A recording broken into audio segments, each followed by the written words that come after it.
sorry. We're sorry. Go ahead. There's setbacks and there's setbacks. And I think the most critical setback that can occur to anyone is to lose. Well, my dad had an expression. He said, Joey, it's not a question of succeeding whether you get knocked down, it's how quickly you get up. And you say, you never explain, you never complain. And then go on to say that the only obligation that really matters, the most important thing, is family. And so I was raised to believe that that was the center of everything, family. And it could be judged on based how you treat your family and how you went from there. And it took, Kierkegaard said, faith sees best in the dark. Right after I got elected, my wife and daughter were killed in an automobile accident, and my two sons are badly injured. And I just been elected, not sworn in. And I lost my faith for a while.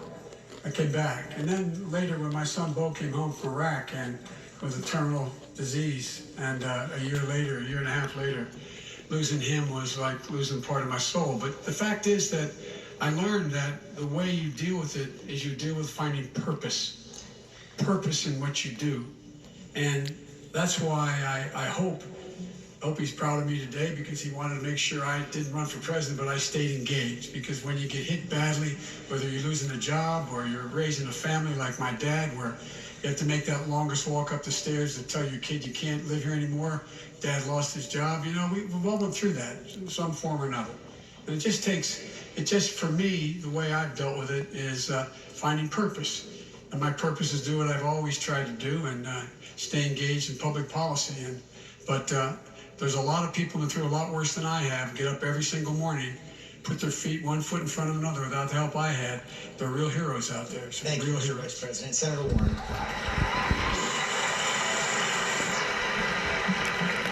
I mentioned earlier, I've known what I wanted to be since second grade. I wanted to be a public school teacher. And I invested early. I used to line my dollies up and teach school. I had a reputation for being tough but fair. By the time I graduated from high school, my family didn't have money for a college application, much less to send me off to 4 years at a university. And my story, like a lot of stories, has a lot of twists and turns. Got a scholarship, and then at 19, got married, dropped out of school, took a minimum wage job, thought my dream was over. I got a chance down the road at the University of Houston. And I made it as a special needs teacher. I still remember that first year as a special needs teacher. I could tell you what those babies looked like. I had 4 to 6-year-olds. But at the end of that first year, I was visibly pregnant. And back in the day, that meant that the principal said to me, wish me luck, and hired someone else for the job. So there I am. I'm at home, I got a baby, I can't have a job. What am I gonna do? Here's resilience. I said, I'll go to law school. And the consequence was, I practiced law for about 45 minutes. And then went teaching. But it let me get the fights, it gave me new tools.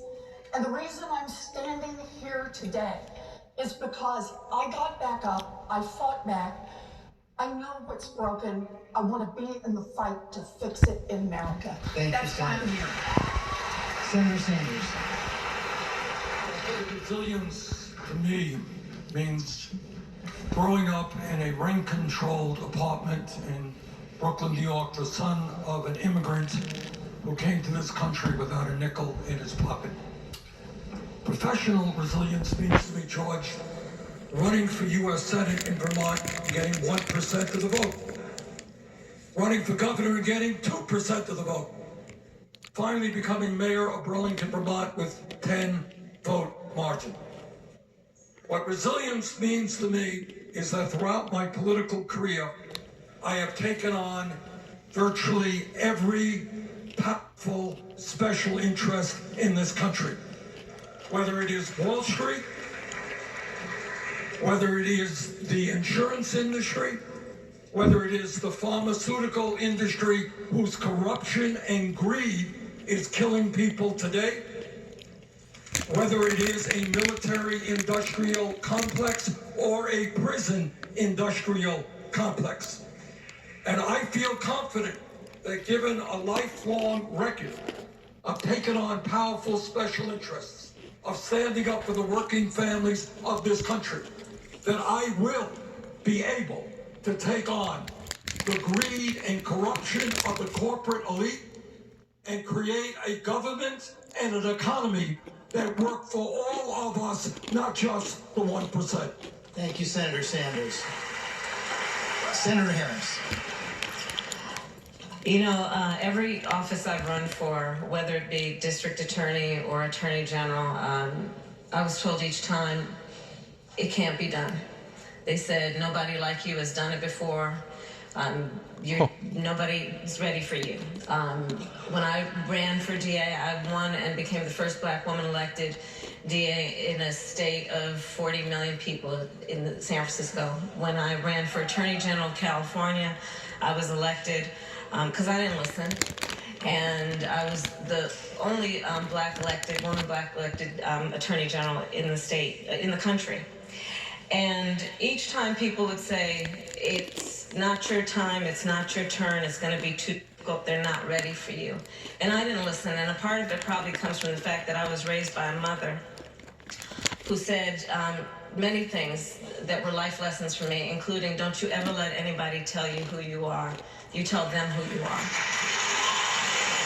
And when I look around the town halls that we do in this race for president of the United States, and I look at the meetings that we do in the community meetings, and I see these little girls and boys, sometimes even brought by their fathers, and they bring them to me, and I talk to them during these events, and they smile, and they're full of joy, and their fathers tell them, see, don't you ever listen and let anybody ever tell you what you can or cannot be. You have to believe in what can be, unburdened by what has been.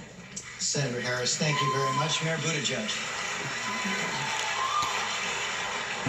You know, as a military officer serving under Don't Ask, Don't Tell, and as an elected official in the state of Indiana when Mike Pence was governor, at a certain point, when it came to professional setbacks, I had to wonder whether just acknowledging who I was going to be the ultimate career-ending professional setback.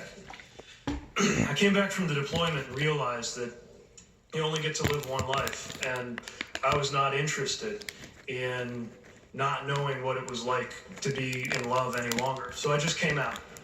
I had no idea what kind of professional setback it would be, especially because, inconveniently, it was an election year in my socially conservative community. What happened was that when I trusted voters to judge me based on the job that I did for them, they decided to trust me and reelected me with 80% of the vote. And what I learned was that trust can be reciprocated, and that part of how you can win and deserve to win is to know what's worth more to you than winning. And I think that's what we need in the presidency right now. We have to know what we are about. And this election is not about any of us up here. It is not about this president, even though it's hard to talk of anything else some days. It's about the people who trust us with their lives. A kid wondering if we're actually going to make their schools safe when they've learned active shooter drills before they've learned to read. A generation wondering whether we will actually get the job done on climate change. And if we hold to that, then it doesn't matter what happens to each of us professionally. Together, we will win a better era for our country. Mayor Buttigieg, thank you. Mr. Young. I was an unhappy lawyer for 5 whole months, and I left to start a business. And I'm going to share with you all one of the secrets to entrepreneurship. If you want to start something, tell everyone you know you're going to do it. And then you don't have a choice. You put your heart and soul into it, and even though I did that, my company flopped, had its mini rise and maximum fall, lost investors hundreds of thousands of dollars, still owed $100,000 in school debt. My parents still told people I was a lawyer. I guess it was a little easier. So I remember lying on my floor looking up, wondering how it had come to this. Eventually, I picked myself back up. I kept working in small growth companies for another 10 years and eventually had some success. Then after I did have some success, I still remembered how hard it was, how isolating it was, how it feels like your friends no longer want to spend time with you. And so I spent 7 years starting and running a nonprofit that helped train young entrepreneurs around the country, including Sean Wen, who's here in the audience tonight, who left his gilded Wall Street job to become a food entrepreneur in San Antonio. Sean, I hope I made the process a little bit easier for you than it was for me. But the goal of my campaign is to make this an economy that allows us to live our human values and aspirations. Thank you, Mr. Yang. Senator Booker. So my biggest professional setback is embarrassing because a lot of folks know about it. I, with a bunch of tenant leaders in Newark, New Jersey in 2002, took on the political machine, and boy, did they fight back. I had tires on my car slashed, our campaign offices were broken into, my phones were tapped. It became a spectacle, and we lost that election. And here's a bit of advice to everybody. If you're going to have a spectacular failure, have a documentary team there to capture it, because it made for an Oscar-nominated documentary called Street Fight. But then, Oh, yeah, I've heard of they that. lost in the Oscars to a movie called March of the Dagnab Penguins, for crying out loud. The people Oh, yeah, in I've my heard of that community too. That's living in probably the Babel. projects told me, don't give up on the people, and the people won't give up on you. Create bigger and bolder coalitions, and you're going to win. And you know what? We came back 4 years later and won the largest lopsided victory in our city's history. But more than that, the lesson was there. We didn't give up. We were taking on America's toughest problems, from crime to poverty, and we transformed our city, creating tens of thousands of new jobs, the biggest economic expansion in our city, and as I said before, turned around our school system. There's more work to do, but I haven't given up on the people. I still live in that community. But this is the big lesson. My staff and my friends and my community told me, if you want to go fast, you may have won the mayor's race, but that's not what life is about. There's an old African saying that says, if you want to go fast, go alone. But if you want to go far, go together. The lesson I learned of resilience is to trust people, because the power of the people is always greater than the people in power. And the test of America right now, it's not a referendum on Donald Trump. It's a referendum on us and who we are and who we're going to be together. We need to use this moment in history to unite in common cause and common purpose, and then there's nothing we can't do together as a nation. Senator Booker, thank you. Congressman O'Rourke. Thank you, George. Everything that I've learned about resilience, I've learned from my hometown of El Paso, Texas. In the face of this act of terror that was directed at our community in large part by